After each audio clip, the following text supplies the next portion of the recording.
Terus menambah kekuatan, timnas Indonesia siap menyongsong masa depan dengan percaya diri tinggi. Kini, tak ada lagi yang berani memandang remeh skuad Garuda. Sukses skuad Garuda bermain imbang melawan Arab Saudi, 1-1, dan Australia, 0-0, dalam dua laga terakhir grup C putaran ketiga kualifikasi Piala Dunia 2026 zona Asia beberapa waktu lalu merupakan bukti kesekian ketangguhan Indonesia di pentas internasional. Sebelumnya, Indonesia menghentak dunia dengan lolos ke babak 16 besar Piala Asia 2023 serta melesat ke semifinal Piala Asia U23 2024. Dalam waktu yang tak lama lagi, tepatnya pada 10 dan 15 Oktober, tim asuhan Shin Tae-yong juga berpeluang meraih poin dari Bahrain dan Cina. Soalnya, dua pemain naturalisasi anyar, Mace Hilgers dan Eliano Reijers, kemungkinan besar sudah bisa diturunkan. Mace Hilgers dan Eliano Reijers merupakan dua anyar pemain naturalisasi yang sukses diangkut PSSI dari kasta teratas Belanda, Eredivisie. Kini, jika tak ada aral melintang, nama beken lainnya yang juga bakal dinaturalisasi timnas Indonesia adalah Mauro Zijlstra. Penyerang muda Volendam U21, Belanda, yang masih berusia 19 tahun itu tinggal menunggu waktu yang tepat untuk menjadi warga negara Indonesia. Mengingat usianya yang terbilang muda, pemain keturunan asal Bandung, Jawa Barat, bakal menjadi aset berharga bagi timnas Indonesia seperti halnya Jens Raven yang sudah lebih dulu memperkuat timnas Indonesia U19. Di Belanda, Mauro Zijlstra sosok pemain muda berbakat. Sebelum memperkuat Volendam U21, striker kelahiran 9 November 2004 pernah berkostum NEC U21, serta AFC Amsterdam U18. Bersama NEC U21, ia mencetak 12 gol dan sebiji assist dalam 26 laga. Saat memperkuat AFC Amsterdam U18, Mauro Zijlstra lebih sadis lagi dengan torehan 18 gol dan 11 assist hanya dalam 20 laga. Sedangkan bareng Volendam U21, ia baru hadir dalam 2 laga dengan tabungan 2 gol dan 1 assist. Kehebatan Mauro Zijlstra jelas terlihat dalam rekaman video yang tayang di kanal YouTube Yusa Nugraha belum lama ini. Sebagai striker, Mauro Zijlstra, yang memiliki tinggi badan mencapai 188 cm, begitu gesit dan menggigit.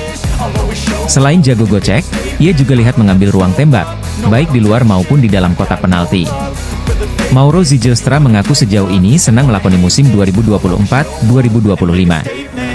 Ya, dalam 4 pertandingan 5 gol dan 1 assist. Berjalan dengan sangat baik. Ini salah satu awal musim terbaikku, kata Mauro Zijlstra. Mauro Zijlstra juga bangga, karena dalam 4 laga ia selalu dipercaya sebagai starter dan tak tergantikan sepanjang pertandingan. Sangat bagus bagiku. Aku memang dalam kondisi yang sangat fit. Pelatihku tentunya puas melihat performaku karena aku selalu mencetak gol, imbuhnya. Setahuku, hanya ada satu pemain lagi yang selalu mencetak gol selain aku. Aku punya kontribusi gol yang sangat tinggi di tim, kata Mauro Zijlstra. Kini, Mauro Zijlstra berharap bisa secepatnya naik pangkat ke tim senior Volendam. Saya belum mendapatkan kesempatan itu. Jadi, untuk sementara aku harus bermain bagus di tim muda karena kesempatan itu pasti akan datang, kata Mauro Zijlstra. Bagaimana dengan timnas Indonesia? Mauro Zijlstra bernazar akan mencetak banyak gol jika kelak memperkuat timnas tanah leluhurnya. Pastinya akan seperti itu, ditandas Mauro Zijlstra dengan nada mantap penuh keyakinan. Mauro Zijlstra mengamini kalau dirinya sudah melakukan komunikasi dengan PSSI. Hanya saja, ia belum bisa memastikan kapan akan segera dinaturalisasi. Tentunya sudah ada kontak dengan PSSI. Saat ini mereka lagi periksa semua dokumen. Jadi untuk sementara aku harus menunggu, ya ujarnya. Jika sudah ada kepastian dari PSSI, maka tanpa buang waktu sang wonderkid langsung terbang ke Jakarta. Sekretaris Jenderal Federasi Sepak Bola Belanda alias Sekjen KNVB, Gids de Jong menyebut timnas Indonesia tidak akan menjadi raksasa yang tertidur lagi, melainkan raksasa yang seutuhnya. Hal itu diungkapkan Gids de Jong setelah menandatangani MOU atau kesepakatan antara PSSI dan KNVB terkait kerjasama di bidang sepak bola, Rabu, 25 September 2024. Ketua Umum PSSI, Erick Thohir menyambut hangat tawaran kerjasama yang diberikan KNVB untuk percepatan prestasi sepak bola Indonesia. Menurut Erick, konsistensi prestasi juara Piala Eropa 1988 itu dan pembinaan terstruktur di berbagai level usia pemain di Belanda, menjadi dasar kolaborasi antara dua federasi yang memiliki hubungan historis panjang. Kami terus berusaha untuk membangun sepak bola Indonesia dengan kolaborasi bersama pihak lain. Hari ini, PSSI menjalin kerjasama dengan Federasi Sepak Bola Belanda atau KNVB dalam beberapa bidang, kata Erick Thohir di Instagram pribadinya. Bentuk kerjasama itu dimulai dari peningkatan kualitas pelatih, pengembangan talenta junior maupun senior dan juga sepak bola wanita. Erick Thohir pun mengucapkan terima kasih kepada pihak KNVB yang mau membantu kemajuan sepak bola Indonesia di berbagai kelompok umur. Terima kasih untuk Sekretaris Jenderal KNVB, Gids de Jong yang sudah menganggap kami seperti keluarga dan sharing tentang bagaimana sepak bola di Belanda bisa maju seperti saat ini, kata Erick Thohir. Semoga sepak bola Indonesia dan Belanda bisa mendapat banyak manfaat dari kerjasama ini, ditambahnya. Sementara itu, Gids de Jong juga memberikan tanggapan positif terkait kerjasama yang akan dibangun oleh kedua belah pihak. Sekjen PSSI-nya Belanda itu yakin bahwa dengan sejumlah program yang dicanangkan oleh Erick Thohir dan jajarannya akan membawa kemajuan Indonesia. Bahkan, Gids de Jong memastikan bahwa timnas Indonesia yang sebelumnya dijuluki raksasa yang tertidur, kedepannya akan menjadi raksasa seutuhnya. Menurut saya Indonesia secara umum adalah raksasa yang tertidur, kata Gids de Jong. Dan dengan rencana yang Erick Thohir paparkan, Indonesia dipastikan tidak menjadi salah satu raksasa tertidur, tapi menjadi raksasa seutuhnya. Ditambahnya lagi, timnas Indonesia sendiri menjadi perbincangan hangat dunia usai sukses mengimbangi dua tim elit Asia yakni Arab Saudi 1-1 dan Australia 0-0. Dua hasil imbang itu membuat timnas Indonesia berada di posisi keempat pada klasemen sementara grup C putaran ketiga kualifikasi Piala Dunia 2026 zona Asia. Striker asing yang saat ini membela tim Liga 1 di Indonesia Persib Bandung, David da Silva mengungkapkan keinginannya untuk mengenakan jersey timnas Indonesia di bawah bimbingan pelatih kepala Shin Tae-yong. Striker asal Brasil menyebut berkiprah untuk Indonesia bagaikan mimpi, dan ia berdoa semoga mimpi membawa nama Indonesia di kancah internasional bisa terwujud suatu saat nanti. David da Silva tampil sebagai top scorer Liga 1 musim lalu setelah mencatatkan 30 gol dan 26 assist untuk membantu Persib Bandung menjadi juara. Ditulis media Malaysia Makan Bola, Rabu, 25 September 2024. Menurut da Silva keberhasilan yang diraih sebagai top scorer ini sangat berarti dalam hidupnya yang juga merupakan hasil kerja keras sepanjang karirnya sebagai pesepak bola.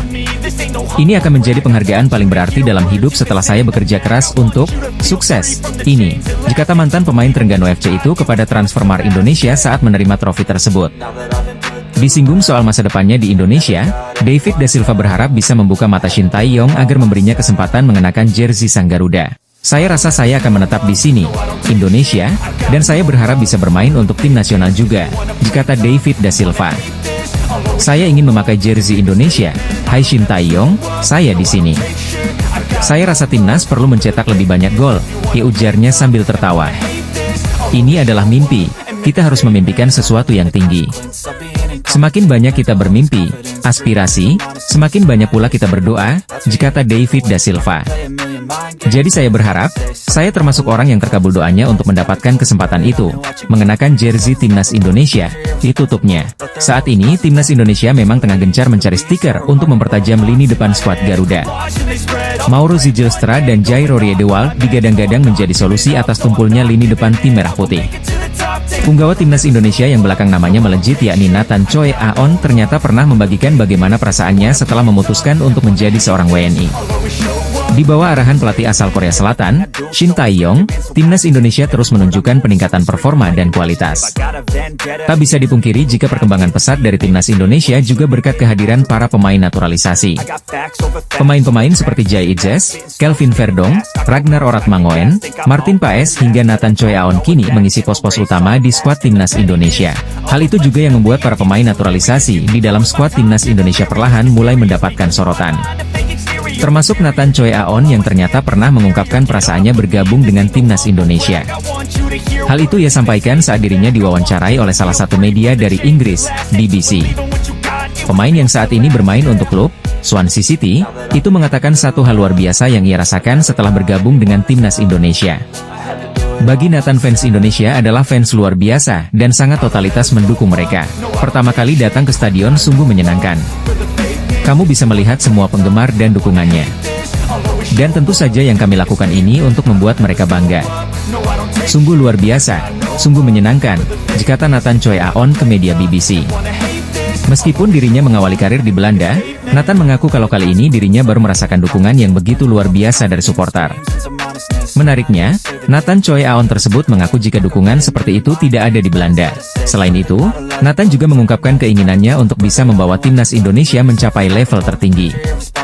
Menurut saya kami bisa menempatkan negara ini di peta sepak bola Asia. Pertama kali main di GBK sangat menyenangkan, jelas Nathan. Saat ini, timnas Indonesia sedang berjuang di ajang kualifikasi Piala Dunia 2026 zona Asia. Bersama dengan 5 tim lainnya, timnas Indonesia yang diarsiteki Shin Tae-yong memperebutkan tiket bermain di Piala Dunia 2026. Di grup C, timnas Indonesia harus bersaing dengan 3 negara langganan Piala Dunia yakni Arab Saudi, Australia dan Jepang. Sejumlah pemain keturunan Indonesia kini mendapat kesempatan besar untuk perkuat timnas Indonesia. Hingga kini PSSI gencar mencari pemain sepak bola berbakat keturunan Indonesia untuk perkuat timnas Indonesia. Pelatih Shin Tae-yong diberi kesempatan untuk menyusun strategi agar timnas Indonesia dapat melaju di setiap babak serta meningkatkan peringkat skuad Garuda di dunia. Terlebih timnas Indonesia sebentar lagi akan menghadapi laga kualifikasi Piala Dunia 2026 mendatang. Dilihat dari perkembangannya membuat timnas Indonesia kebanjiran minat dari sejumlah pemain keturunan di Eropa untuk bergabung dan perkuat skuad Garuda. Namun tidak bagi mantan bintang muda Ajax Amsterdam ini yang pernah menolak tawaran gabung timnas Indonesia. Pemain tersebut yaitu Jasper ter Heide, mantan wonderkid Ajax Amsterdam yang punya garis keturunan yakni Belanda, Korea Selatan, dan Indonesia. Bintang muda keturunan Belanda ini justru menempatkan timnas Indonesia sebagai prioritas terakhir saat melanjutkan karir internasionalnya. Jasper ter Heide lahir di Amsterdam pada 29 Maret 1999 memiliki darah Indonesia dari ibunya, sedangkan ayahnya berasal dari Korea Selatan yang diadopsi keluarga Belanda. Pemain 25 tahun tersebut memulai karir sepak bolanya bersama Akademi AS Alkmaar sebelum pindah ke Ajax Amsterdam pada tahun 2014. Di level junior, Jasper ter Heide tak tergantikan di skuad Belanda kelompok umur, mulai dari U15, U16, hingga U19. Ia bahkan satu angkatan dengan bintang Bayern Munchen, Matthijs de Ligt. Kegemilangan Jasper ter Heide di level junior tidak berbanding lurus dengan tingkat senior lantaran sulit menembus tim utama Ajax hingga memutuskan hengkang pada 2020. Pada musim berikutnya, Jasper beralih ke SC Cambuur yang saat itu juga diperkuat Ragnar Oratmangoen. Keduanya bahkan sukses membawa klub tersebut promosi ke Eredivisie pada musim 2021-2022. Keberhasilan itulah yang membuat keduanya langsung dikait-kaitkan bakal membela timnas Indonesia melalui program naturalisasi dari PSSI. Alih-alih menerima tawaran tersebut, Jasper ter Heide memilih untuk tidak menanggapi pendekatan yang dilakukan oleh timnas Indonesia. Jasper ter Heide justru lebih menunggu kalau ada panggilan dari Belanda atau Korea Selatan yang menurutnya punya kedekatan khusus daripada Indonesia. Setelah itu, Jasper ter Heide masih menjadi andalan SC Cambuur meski belum mendapat panggilan dari negara yang ia harapkan yakni Belanda atau Korea Selatan. Namun secara mengejutkan, SC Cambuur memutus kontrak Jasper ter Heide pada musim berikutnya dan sempat berstatus bebas transfer selama 2 bulan. Ia kemudian direkrut oleh klub kasta keempat Liga Spanyol yakni CF La Nucía pada Maret 2023 dan mendapat kontrak selama 1 musim. Bersama CF La Nucía, Jasper ter Heide kesulitan menyegel tempat utama di sektor tengah dan hanya diturunkan sebanyak 11 penampilan. Fenomena pemain keturunan Eropa yang berbondong-bondong membela timnas Indonesia menjadi sorotan dari media Korea Selatan. Media asal Korea itu merasa keheranan lantaran pemain-pemain asal Eropa tersebut akhirnya bersedia gabung ke timnas Indonesia. Dalam beberapa waktu terakhir, timnas Indonesia memang tengah mendapat sorotan tajam dari sejumlah pihak lantaran gebrakan yang mereka lakukan. Dari segi prestasi, skuad Garuda sedang mengalami perkembangan yang cukup signifikan ketika berbicara kiprah mereka di kualifikasi Piala Dunia. Terbaru, pasukan Shin Tae-yong mampu menahan imbang 2 tim raksasa Asia yakni Arab Saudi dan Australia dalam 2 laga awal kualifikasi Piala Dunia 2026. Hal itu sekaligus menasbihkan timnas Indonesia sebagai satu-satunya negara Asia Tenggara yang belum pernah kalah dalam 2 laga pertama babak ketiga kualifikasi Piala Dunia. Maka dari itu, untuk sementara waktu timnas Indonesia berhak menempati posisi keempat klasemen kualifikasi Piala Dunia 2026 atau zona aman untuk lolos ke babak selanjutnya. Bukan cuma berbicara tentang prestasi, para pemain timnas Indonesia saat ini juga menuai perbincangan lantaran banyak memanfaatkan penggawa keturunan Eropa. Terdapat pro dan kontra terkait fenomena naturalisasi yang dalam beberapa waktu terakhir masif dilakukan oleh timnas Indonesia besutan Shin Tae-yong. Kendati demikian, langkah tersebut justru mampu mendongkrak prestasi sekaligus menjadikan timnas Indonesia sebagai negara yang diperhitungkan di level Asia. Di sisi lain, fenomena banyaknya pemain keturunan Eropa yang mulai berminat bela timnas Indonesia mendapat tanggapan dari media asal Korea Selatan. Melalui sebuah artikel yang dirilis Minggu, 22 September 2024, MK Sports menyoroti skuad timnas Indonesia yang memainkan 11 pemain keturunan Eropa di kualifikasi Piala Dunia 2026 lalu. Dua pertandingan sebelumnya, kualifikasi Piala Dunia, melibatkan 11 pemain kelahiran Belanda dan Belgia, jerilis MK Sports. Media ternama asal Korea Selatan tersebut bahkan merasa heran karena pemain Eropa tersebut akhirnya mau bergabung ke timnas Indonesia setelah dilatih Shin Tae-yong. Sebagai informasi, kiprah Shin Tae-yong sebagai pelatih kelas dunia tak perlu diragukan lagi. Salah satu pencapaian impresifnya ialah pernah bawa Korsel kandaskan juara dunia Jerman. Mungkin faktor inilah yang membuat pemain keturunan Eropa khususnya Belanda pada akhirnya memilih timnas Indonesia sebagai karir internasionalnya. Kebanyakan dari mereka memilih tim nasional sepak bola Indonesia setelah pelatih Shin Tae-yong mengambil alih, ditulis MK Sports, Minggu, 22 September 2024. MK Sports menambahkan kalau Shin Tae-yong berhasil meyakinkan pemain tersebut untuk bisa membawa timnas Indonesia lolos Piala Dunia. Dalam waktu dekat, timnas Indonesia akan kembali berlaga di babak ketiga kualifikasi Piala Dunia 2026 yaitu melawan Bahrain dan Cina pada Oktober mendatang. Media Vietnam menyoroti peluang menang timnas Indonesia lawan Bahrain. Pada 10 Oktober 2024, timnas Indonesia akan menjalani lanjutan babak ketiga kualifikasi Piala Dunia 2026 zona Asia menghadapi Bahrain. Kemudian dilanjutkan dengan pertandingan tandang melawan Cina pada 15 Oktober. Timnas Indonesia memiliki memori yang kurang enak dengan Bahrain. Pasalnya, timnas Indonesia pernah dibantai 10-0 oleh Bahrain dan itu menjadi kekalahan terburuk dalam sejarah skuad Garuda. Namun, kini timnas Indonesia tampil sangat berbeda di bawah asuhan Shin Tae-yong. Banyak pihak yang optimis bahwa timnas Indonesia mampu balas dendam ke Bahrain karena saat ini skuad Garuda diperkuat banyak pemain naturalisasi dengan pengalaman bermain di Eropa. Apalagi nanti ketika menghadapi Bahrain, timnas Indonesia diperkirakan sudah diperkuat oleh Mes Hilgers dan Eliano Reijder. Walau begitu, rupanya media Vietnam masih saja pesimis dengan peluang kemenangan timnas Indonesia. Ada satu faktor yang menurut media Vietnam membuat timnas Indonesia disebut mustahil menang lawan Bahrain. Secara terang-terangan, media Vietnam Soha menyebutkan bahwa kehadiran pemain naturalisasi tak menjamin timnas Indonesia untuk bisa menang menghadapi Bahrain.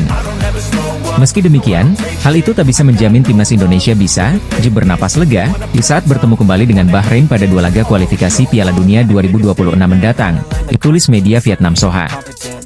Media Vietnam tersebut mengulas bagaimana Bahrain tampil begitu baik selama babak kedua kualifikasi Piala Dunia 2026 serta kompetisi internasional lainnya.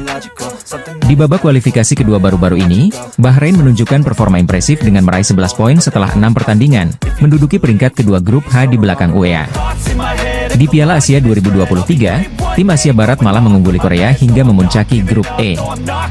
Sayangnya, tim asuhan pelatih Dragan Talaji kalah dari tim kuat Jepang di babak knockout, ditulis media Vietnam Soha.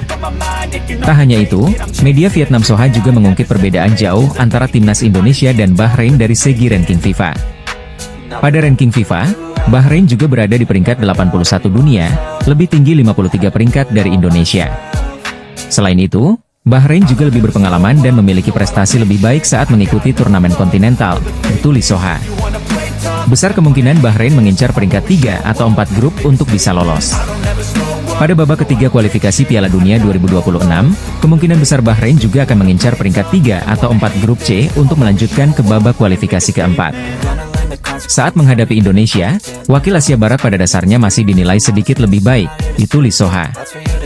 Para pemain Indonesia memang ingin membalas di Bahrain setelah kekalahan bersejarah 0-10, sekaligus membangkitkan harapan untuk terus melaju di kualifikasi Piala Dunia selanjutnya. Media Vietnam lantas menyebutkan faktor yang bisa membuat timnas Indonesia mustahil kalahkan Bahrain. Namun, jika Bahrain bermain sesuai kekuatan sebenarnya, pelatih Shin Tae-yong dan anak asuhnya dipastikan akan menghadapi banyak kesulitan dan mungkin akan merasakan buah pahit melawan pesaing langsungnya, ditulis media Vietnam Soha. Tentunya para pemain timnas Indonesia asuhan Shin Tae-yong akan berusaha keras untuk bisa kalahkan Bahrain. Berbagai reaksi supporter Jepang melihat pemain naturalisasi timnas Indonesia yang terus mengalami peningkatan dan memberikan peran signifikan. Timnas Indonesia asuhan Shin Tae-yong mengemas 2 poin dan menempati peringkat keempat klasemen sementara grup C putaran ketiga kualifikasi Piala Dunia 2026 zona Asia. Poin yang didapat tim Garuda ini setelah bermain imbang menghadapi Arab Saudi 1-1 dan Australia 0-0. Peningkatan performa dari timnas Indonesia yang berhasil memberikan hasil imbang dengan dua tim yang menjadi langganan Piala Dunia ini tak lepas dari kontribusi pemain naturalisasi di skuad Shin Tae-yong. Tercatat dari 2 laga awal menghadapi Arab Saudi dan Australia, Shin Tae-yong setidaknya menurunkan 9 pemain naturalisasi di starting line-up. Untuk diketahui, pemain naturalisasi di timnas Indonesia zaman sekarang sangat berbeda dengan zaman dulu. Pasalnya, pemain naturalisasi era Jai Idzes, Justin Hubner dan kawan-kawan dinaturalisasi dengan pertimbangan ada garis keturunan darah Indonesia, baik orang tua hingga kakek neneknya. Para pemain ini sebagian besar bermain di luar negeri, khususnya percampuran garis keturunan Indonesia, Belanda. Sementara era zaman dulu, para pemain naturalisasi tidak memiliki darah Indonesia seperti Christian Gonzalez, Victor Igbonevo hingga Greg Nokolo. Mereka awalnya bermain di Liga Indonesia dan melalui proses naturalisasi dengan syarat bertempat tinggal di Indonesia selama minimal 5 tahun berturut-turut. Beberapa supporter Jepang memberikan komentar atas program dan kontribusi pemain naturalisasi di skuad timnas Indonesia. Saya kira cara Indonesia efektif dalam jangka pendek, tapi bagaimana dalam jangka panjang? Diungkap fans tim berjuluk Samurai Biru. Saya terkejut mereka bermain imbang melawan tim bergengsi, Arab Saudi dan Australia, yang peringkatnya lebih tinggi dan pernah berpartisipasi Piala Dunia terakhir, komentar fans Jepang. Gelandang muda milik Venezia ini belum sempat dilirik timnas Indonesia, hingga akhirnya kini menjadi andalan di lini tengah tim nasional Islandia. Seperti diketahui, pelatih Shin Tae-yong memang masih membuka pintu untuk pemain keturunan Eropa jika berminat gabung ke timnas Indonesia. Hal ini dilakukan oleh Shin Tae-yong dan PSSI untuk membantu kiprah timnas Indonesia yang saat ini sedang berjuang demi tiket lolos ke putaran final Piala Dunia. Memang, dalam beberapa waktu terakhir sudah banyak pemain keturunan yang akhirnya rela tampil untuk tanah leluhurnya yaitu Indonesia.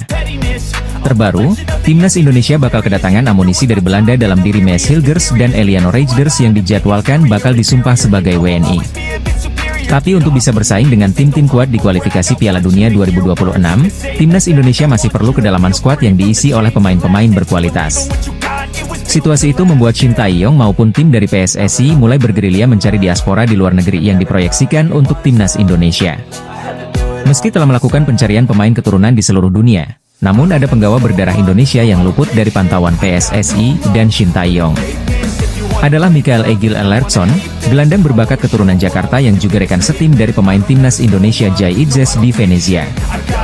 Melansir dari unggahan akun Instagram Football Indonesia pada Februari 2024 silam, Mikael Egil Ellertsson diketahui punya garis keturunan Indonesia dari ibunya. Mikael Egil Ellertsson, gelandang Venezia saat ini yang satu tim dengan Jai Idzes. Ia mempunyai darah Indonesia dari ibunya. Ibunya lahir di Jakarta. Saat masih kecil ibunya diadopsi orang tua bule Islandia, dan pindah ke Islandia, ditulis Football Indonesia pada Februari 2024 silam. Dikatakan bahwa ibu dari Mikael Egil Ellertsson lahir di Jakarta, sebelum akhirnya diadopsi orang tua asuh dan pindah ke Islandia saat berusia 3 bulan. Hal itulah yang membuat Mikael Egil Ellertsson lahir serta besar di Islandia. Ia juga memulai karir sepak bolanya di sana dengan gabung ke klub lokal, Farm Reykjavik. Pada 2018, Mikael Egil Ellertsson bergabung dengan akademi klub Liga Italia Spal. Ia juga sempat dipinjamkan ke Spezia Calcio sebelum diboyong oleh Venezia. Dihargai senilai 850.000 euro, pemain kelahiran 11 Maret 2002 itu bahu-membahu bersama pemain timnas Indonesia Jai Idzes ketika mengantarkan Venezia promosi ke Serie A.